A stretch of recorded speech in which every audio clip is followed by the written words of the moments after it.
Welcome to the Anxiety Coaches Podcast, a relaxing and informative show where we explore anxiety, panic, and PTSD, sharing how you can overcome them for life.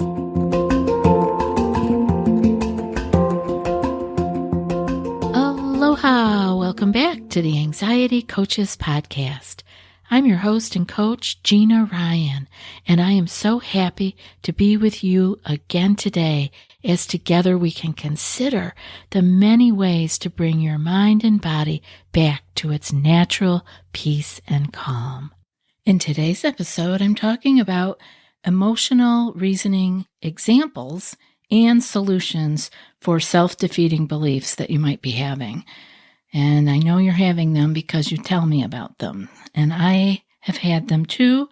And of course, I still have them. But I have other ways of dealing with them now than I used to. I used to beat myself up or give myself all kinds of reasons to be extra stressed out. So let's explore some real-life examples for self-defeating beliefs and the solutions. I wanted to start out, let's see how many of them I have here. I think I have them numbered. It's 11 of them. Yay.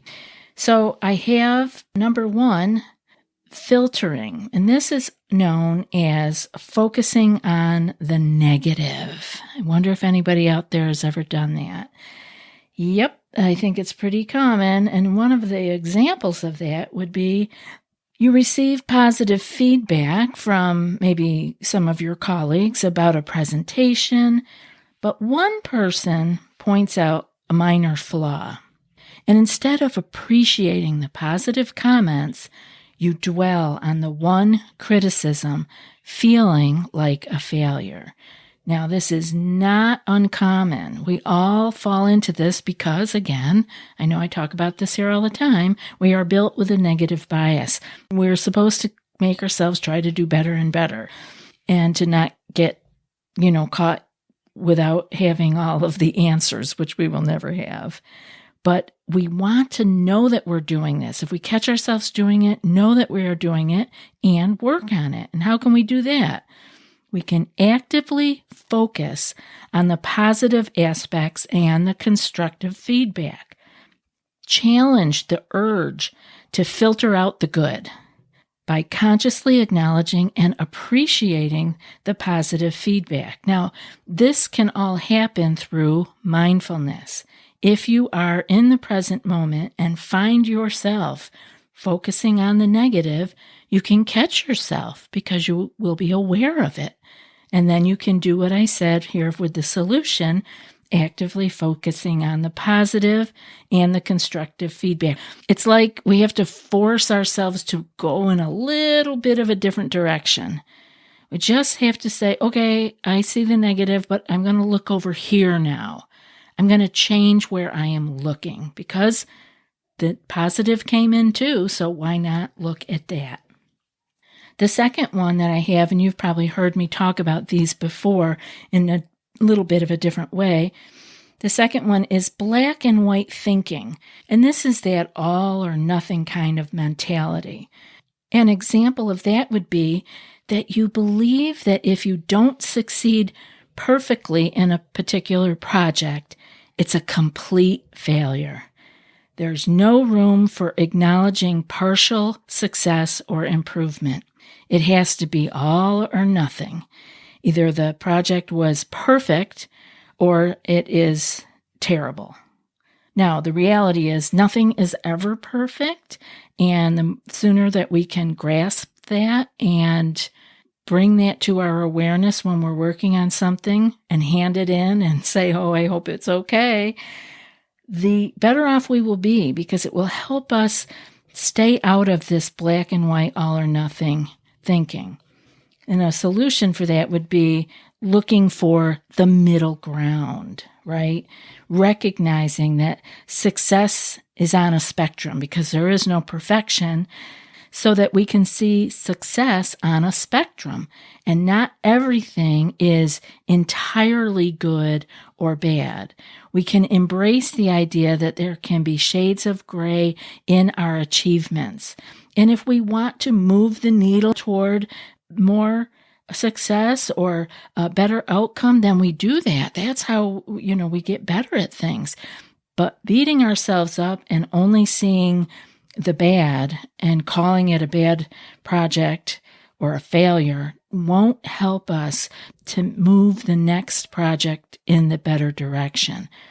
We have to be gentle with ourselves. It's a lot of work, and we have to actually strive for what we believe is the best outcome in what we are doing, but we cannot have it be all good or all bad. Number 3 is overgeneralization. And this would be like exaggerating or taking things to the extreme. Now, we all do all of these, so don't feel like I'm trying to point fingers at anybody.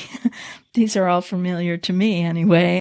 I think the more that we know about them and the more we know that we do them and where we might do them and what the solutions are, the more we can change and have some relief in our life where we're not always feeling so bad about ourselves. So overgeneralization and exaggerating and taking things to the extreme. An example of that could be that if you made a mistake at work and you think, I always mess things up, I'm a complete failure.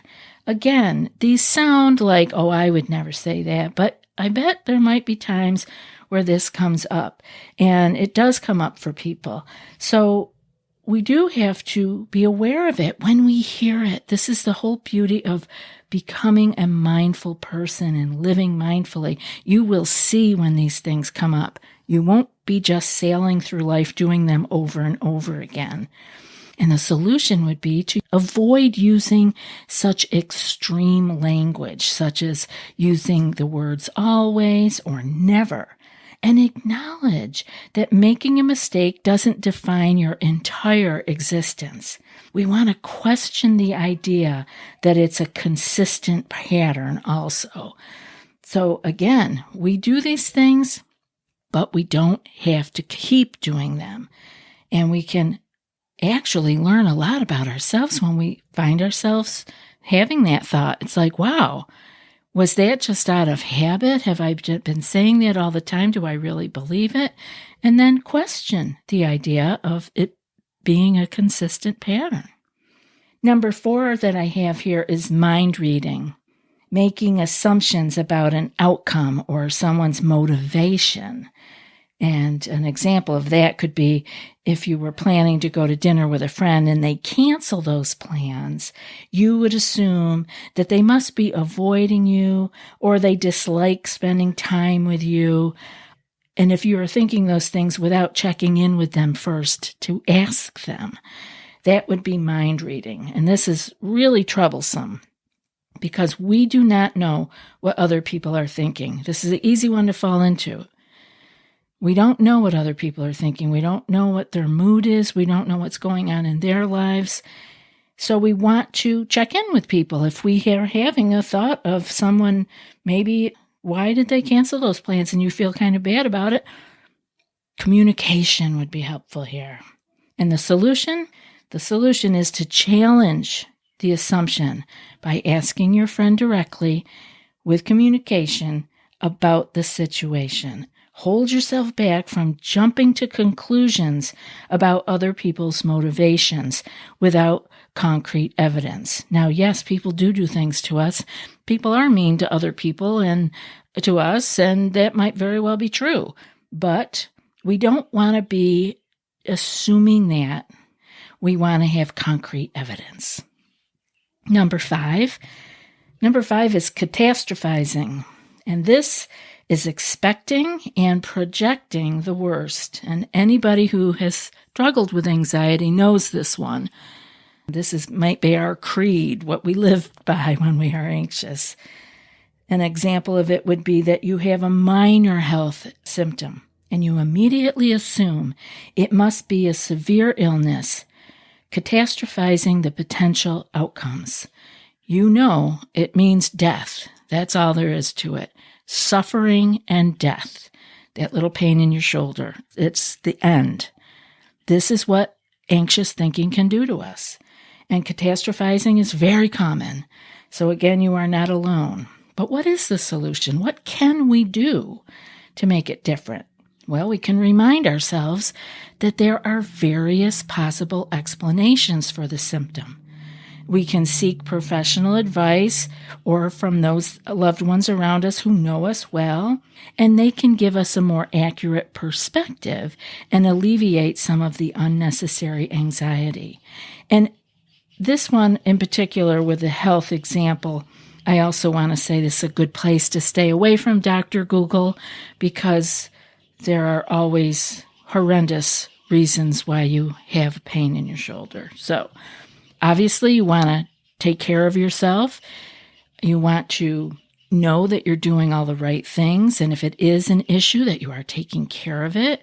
But we don't want to jump to that, to the worst conclusion from one simple event or pain or symptom in our body. It's a tough one, especially if you've had illness or you've been not well.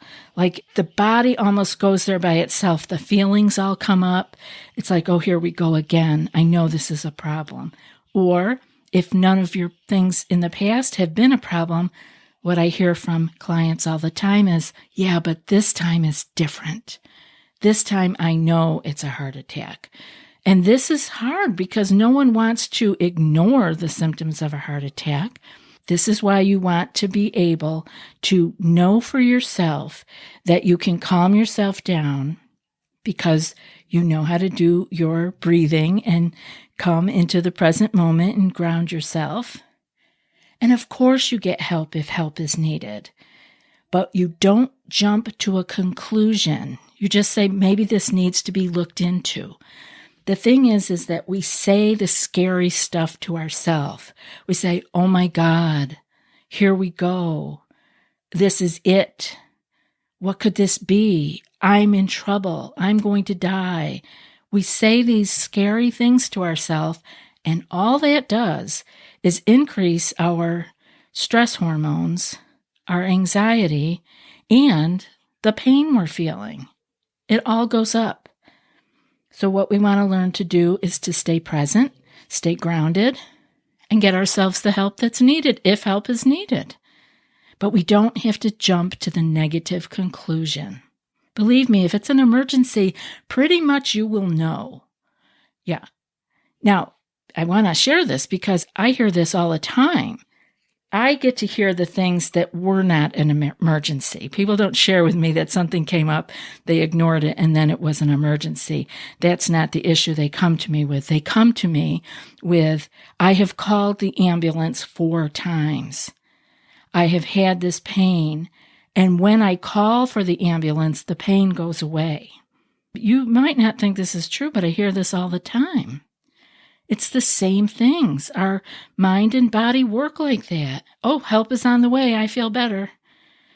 That's all I needed was to know I was going to be taken care of. I was going to get help.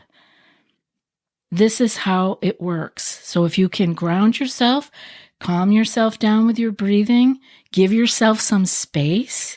You don't have to jump to the immediate conclusion.